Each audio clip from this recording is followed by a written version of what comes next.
피는 물보다 진하다는 말이 있습니다. 피를 나눈 형제, 부모 자식 간의 관계는 그 어떤 것보다도 끈끈하고 강한 결속력을 가지는 깊은 유대감을 가지는 관계입니다. 하지만 우리는 세상을 살다 보면 피는 물보다 진한 것이 아니라 오히려 물보다 연한 그런 경우를 보게 됩니다. 도독사를 다룬 다큐멘터리를 보니까요.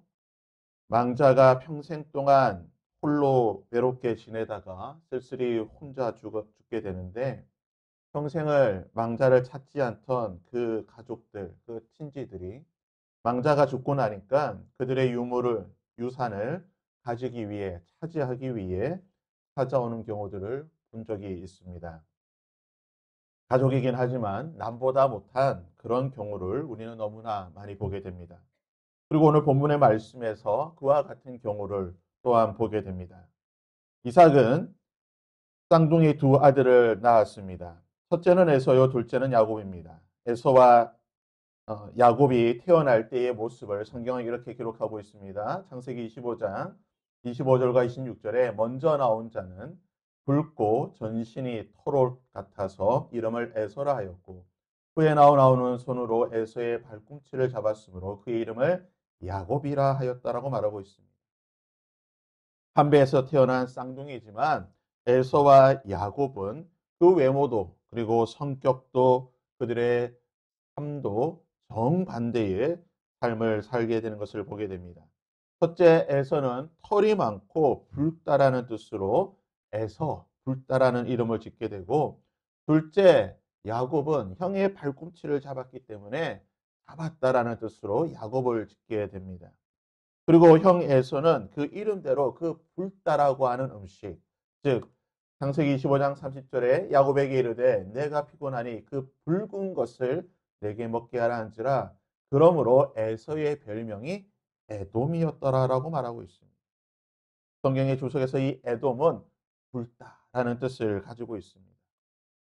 에서와 야곱, 그리고 그들의 후손인 에돔과 이스라엘, 이들은 피를 나눈 형제들입니다. 한 부모 밑에서 나온 한 핏줄입니다. 그래서 에돔과 이스라엘은 같은 조상을 가지고 있는 하나의 민족이라고 볼 수가 있는데요. 이들은 이방 민족인 애굽에서 이스라엘이 종살이를 하고 고통당할 때에 애굽은 얼마든지 이스라엘을 괴롭힐 수가 있습니다. 왜냐? 이방 민족이기 때문에 얼마든지 그들의 힘으로 이스라엘을 괴롭히고 억누르고 압제할 수도 있습니다. 이스라엘이 출애굽하여 광야에 있을 때에 이방 민족인 아말렉이 이스라엘을 공격하고 그들을 괴롭히고 그들의 물건을 빼앗을 때에 아말렉은 얼마든지 그렇게 할 수가 있습니다. 왜 그렇습니까? 이방인들이니까. 피를 나누지 않았으니까 타인이니까 얼마든지 그렇다고 볼 수가 있습니다. 그러나 에돔은 그렇지 않죠. 이스라엘이 40년 동안 광야 생활을 이제 마무리하고 하나님께서 약속하신 가나안을 들어가는 그 목전에 두고 있습니다. 이스라엘은 가데스라고 하는 곳에 머물러 있는데요. 이 가데스라고 하는 것은 가나안에 들어가는 그 길목에 있는 위치입니다. 그런데 가나안에 들어가는 길은 모두 4개의 길이 있습니다. 블레셋을 통과해서 들어가는 해안길, 해변길이라 불리는 길이 있고 가데스에서 바로 올라갈 수 있는 족장길이라고 하는 야곱과 이삭과 아브라함이 다녔던 그들의 조상들이 다녔던 족장길이 있습니다. 그리고 요단강을 곁에 두고 지나가게 되는 그 협곡의 길이라고 할 수 있는 계곡길이 있고 마지막으로는 산지길이긴 하지만 비교적 쉽게 편하게 갈 수 있는 왕의 대로, 성경에서는 왕의 큰 길이라고 불리는 4가지의 길이 있습니다. 이 4가지의 길 가운데에 보편적으로 가나안에 들어가는 길은 바로 가장 바닷가에 붙어 있는 해변길과 그리고 가장 멀리 있는 왕의 대로, 이 2가지의 길을 통해서 가나안에 들어가게 됩니다. 성경을 보게 되면요, 하나님께서는 이스라엘 백성들이 블레셋을 통과하는 이 해변길을 가게 되면 그들의 마음이 완악해질까 봐 하나님께서 그곳으로 가지 못하게 하십니다. 그래서 모세는 200만 이스라엘 백성들을 이끌고 어느 길을 가게 됩니까? 오늘 본문의 말씀에 나와 있듯이 왕의 대로를 통과해서 가고자 하는 것입니다.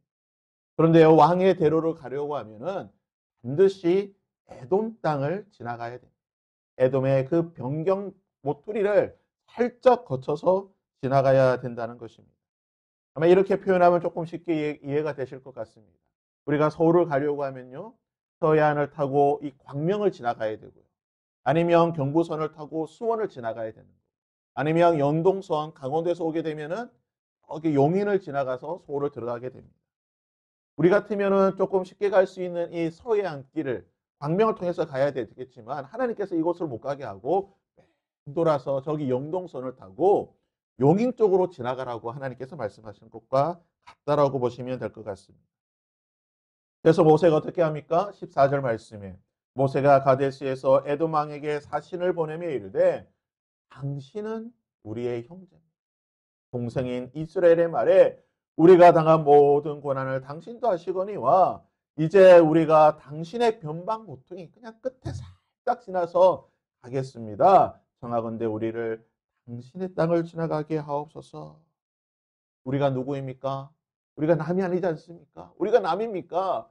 당신은 우리의 형이고 우리는 한 형제입니다. 우리가 430년 동안 애굽에서 고난당하고 고생한 것 당신도 아마 들었을 것입니다. 그리고 우리가 광야 40년 동안 또 이렇게 힘든 시절 보낸 거 아마 당신도 다 알고 계실 것입니다. 하지만 하나님께서 은혜 주셨습니다. 당신의 조상인 우리의 조상인 아브라함과 이삭에게 약속하신 이제 가나안 땅을 가려고 하는데 우리가 멀리 돌아가기보다는 그래도 당신 땅 끄트머리를 살짝 지나갈 테니까 제발 지나가게 해주십시오. 모세가 너무나 겸손한 형제국인 이 에돔에게 너무나 겸손하고 정중하게 요청하게 됩니다. 상대가 누구입니까? 형제인 에돔입니다. 그런데요, 에돔의 반응이 무엇입니까? 그는 이르되 에돔 왕이 이르되 너는 지나가지 못하리라. 말만 한 것이 아니라요. 에돔 왕이 많은 백성을 거느리고 나와서 강한 손으로 막았다라고 말하고 있습니다. 이스라엘과 형제들입니다. 더구나 이스라엘이 애굽에서 고난당한 것 그리고 광야에서 고생한 것 알고 있습니다. 얼마든지 자비 베풀 수 있습니다. 나라 한가운데로 가겠다는 것도 아니고 끝에 살짝 거쳐서 가겠다고 하는데 그것도 가지 못하게 하는 것입니다. 더군다나 그냥 지나가겠다는 것이 아니라 혹시 우리가 필요하면 당신이 원한다고 하면 우리가 통행료도 내겠습니다. 우리가 돈을 지불할 테니까 제발 지나가게 해주십시오라고 요청하였지만 에돔 왕이 이같이 이스라엘이 그의 영토 지나감을 용납하지 않았기 때문에 이스라엘이 더 먼 길을 돌아서 가야 되는 그 어려움을 겪었다는 것입니다. 사랑하는 여러분, 우리는 우리의 형제에 대해서 어떠한 마음을 가지고 있습니다. 특별히 우리는 저 북한 땅 그리고 중국과 러시아와 중앙아시아에 흩어져 있는 디아스포라, 흩어져 있는 우리의 형제들, 수많은 고려인들, 수많은 조선족들에 대해서 우리는 어떤 마음, 어떤 태도를 가지고 있습니다. 달린에 있는 우리 고려인들, 그리고 중앙아시아에 있던 많은 조선족들, 고려인들, 그리고 중국에 있는 조선족들이 1990년대, 2000년대에 수많은 사람들이 한국에 들어왔을 때 그들이 한결같이 느꼈던 마음이 무엇입니까? 한국인들이 우리를 너무나 무시한다. 우리를 너무나 무시한다. 우리가 가난한 나라에서 왔다라고. 저 외국인들처럼, 저 동남아시아 사람들처럼 우리를 그렇게 대한다. 우리를 너무 외면하고 우리를 너무 무시한다라는 그 공통적인 반응들을 수많은 글들과 또 방송에서 보게 되는 것입니다. 여러분, 세상 사람들은 그럴 수 있습니다. 세상 사람들은 하나님 믿지 않는 사람들은 그럴 수 있다 하겠지만 예수를 믿는 하나님을 섬기는 우리는 우리의 형제들에 대해서 어떤 마음과 태도를 가져야 되겠습니까? 하나님께서는 항상 우리에게 말씀하시는 것이 너희들의 고아와 과부와 특별히 너희들 가운데에 백이된 나그네 된 이방인 된 자들을 향하여 너희의 마음을 완악하게 하지 말라고 말하고 있는 거예요. 바라기는요. 한국의 교회들이 또한 특별히 우리의 마음이 우리의 형제들에 대해서 완악하지 않기를 원합니다. 그들은 우리의 피를 나눈 형제들이고 수많은 고난과 고통을 겪은 자들입니다.